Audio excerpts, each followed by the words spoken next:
ഇടുക്കിയിൽ ഇതുപോലൊരു അൺലിമിറ്റഡ് ആംബിയൻസും അതിനനുസരിച്ച് വൈബും തരുന്ന ഒരു റിസോർട്ടാണ് ഇടുക്കിയുടെ സ്വന്തം ലവ് ഹിൽസ്.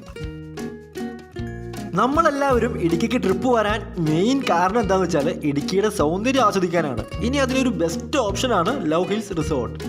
നമ്മുടെ ഇടുക്കി ഡാമിന് അടുത്താണ് ഈ റിസോർട്ട് വരുന്നത്. അതുമാത്രമല്ല, ഇവിടുന്ന് വെറും 3 കിലോമീറ്റർ ആണ് കാൽവരി മൗണ്ടിലോട്ടേ ഉള്ളൂ. ഇവിടുത്തെ ഏറ്റവും വലിയ ഹൈലൈറ്റ്സുകളിൽ ഒന്നാണ് ഈ ഒരു ആംബിയൻസ്. ഈ കാട് പോലെ കാണുന്ന മരങ്ങളെല്ലാം 100-ലധികം വരുന്ന വെറൈറ്റി ഫ്രൂട്ട്സ് ട്രീകളാണ്. കുട്ടികൾക്ക് മുതിർന്നവർക്കും ഒരുപോലെ അടിച്ചുപൊളിക്കാൻ പറ്റിയ സ്വിമ്മിംഗ് പൂളുകളും Ayurveda spa, honeymoon suite room, premium room, suite room, conference hall എന്നിങ്ങനെ നിങ്ങൾക്ക് എന്തൊക്കെ എൻജോയ് ചെയ്യാൻ വേണോ അതെല്ലാം ഇവിടെ അവൈലബിൾ ആണ്. ഇനി റിസോർട്ടിനെ പറ്റി പറയുവാണെങ്കിൽ ഒരു സ്വർഗം. റോഡിൽ നിന്ന് ഏകദേശം 300 അടി ഹൈറ്റിലാണ് റിസോർട്ട് വരുന്നത്. അതും തട്ടായിട്ട് അതിൻ്റെ ടോപ്പിലായിട്ടൊരു വമ്പൻ ട്രീ ഹൗസ്. ഇനി നിങ്ങൾ ഇടുക്കിക്ക് ട്രിപ്പ് വരാൻ പ്ലാൻ ഉണ്ടെങ്കിൽ ഈ റിസോർട്ട് ഒന്ന് നോട്ട് ചെയ്ത് വെച്ചോ, ലവ് ഹിൽസ് റിസോർട്ട്. ഇവരുടെ ഡീറ്റെയിൽസും കാര്യങ്ങളും ഞാൻ കമന്റ് ബോക്സിലും ഡിസ്ക്രിപ്ഷനിലും പിൻ ചെയ്ത് വെച്ചേക്കാം.